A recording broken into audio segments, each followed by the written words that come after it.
Conflict को manage करने की स्ट्रेटजीज में दो और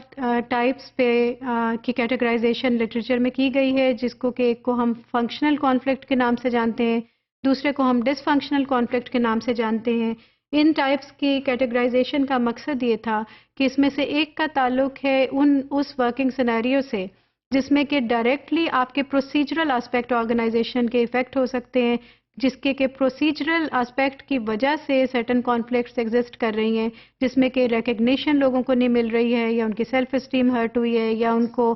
सुप्रीमेसी नहीं मिल रही है, या उनको सर्टन पोजिशनल पावर नहीं मिल रही है। That just comes under the category of functional conflict. Whereas dysfunctional conflict is the type of conflict by comparison, it acts as a barrier to the performance of the group. ये completely group में उसकी performance में उसकी कोई भी अगर एक group इकट्ठा है तो उसके अगर मेंबर्स के दरमियान में इस तरह की कॉन्फ्लिक्ट एग्जिस्ट करनी शुरू हो जाए, पैदा हो जाए, जिसमें कि बेसिक वजह उनके नज़रियात में तज़ाद हो, उनकी उस अप्रोच में जिससे कि वो काम करते हैं उसमें तज़ाद हो, उसमें बिलीफ सिस्टम्स में तज़ाद हो, और वो इतना ज़्यादा ऑब्वियस हो और इतना स्ट्रॉन्ग हो कि उनकी आपस में एज अ टीम मेंबर काम करना मुश्किल तर होता जाए, तो उसमें जो एक तमाम तर वर्किंग है ऑर्गेनाइजेशन की, वो एक स्टैंड स्टिल पर आना शुरू हो जाएगी, और स्टैंड स्टिल से ग्रेजुअली वो मूव करेगी एक डिप की तरफ, जिसमें कि आपको डिक्लाइन और डिक्रीज नज़र आएगा उनके आउटकम में, और तमाम का तमाम आपका जो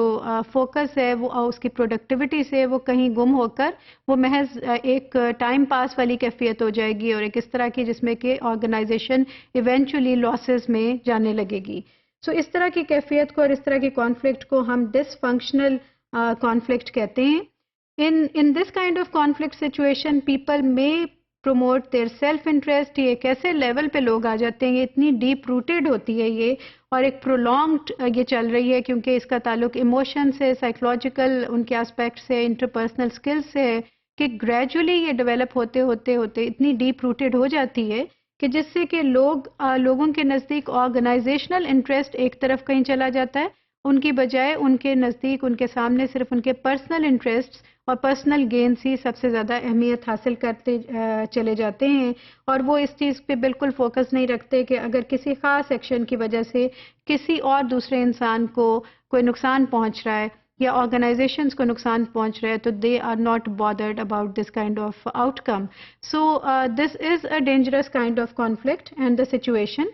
Any kind of conflicts which may be functional, if you are not handling it properly and managing it properly, and particularly dysfunctional, affect individual and organizational performance. We all know because एक individual भी उसमें effect हो रहा है, और eventually individual की performance के ripple effect की वजह से सारी organizational culture पे या departmental culture पर उसका असर आएगा, और वो भी उससे effect होगा। नंबर 2 ये कि ये किसी भी तरह से रिसोर्स मैनेजमेंट के साथ अगर आप इसको लिंक करें तो ये इसमें इफ़ेक्टिवनेस वाला एस्पेक्ट नहीं है, इसमें एफिशिएंसी वाला इफ़ेक्ट नहीं होता, और ये इकोनॉमी वाले एस्पेक्ट को भी ग्रेजुअली चैलेंज करती है, बिकॉज आपकी जो सीनियर टीम है और जो टीम मेंबर्स दूसरे हैं और जो मैनेजर्स हैं, उनका ज़्यादातर वक्त फिर गुजरने लगता है इसी कॉन्फ्लिक्ट को मैनेज करने की कोशिश में, उसको सबसाइड करने की कोशिश में, उन डिफरेंसेस को रिमूव करने की कोशिश में, और मेन जो ऑब्जेक्टिव है या मेन जो फोकस होता है उस ग्रुप का या किसी भी एक्टिविटी का, वो कहीं पर लॉस्ट हो जाता है।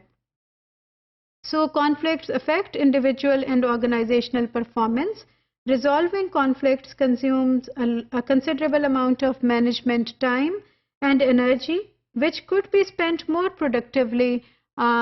in the absence of conflicts. Obviously, if there was no conflict, then the same time could have been spent in a different manner.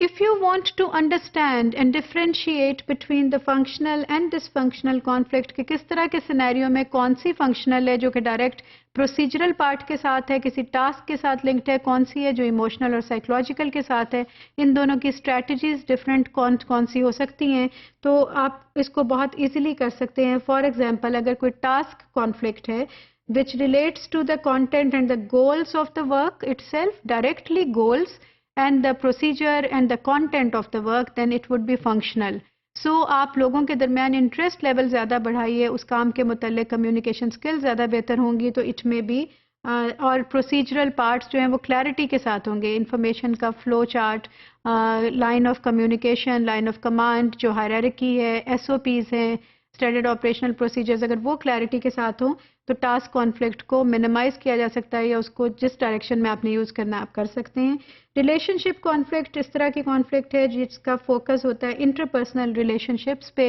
Emotions पे, लिंक्स पे, तो obviously this is dysfunctional. And process conflict relates to how the work gets done. It is again directly involved with the work, its outcome, how it is done, what is the procedure that we are following. So it will also fall under the category of functional conflict.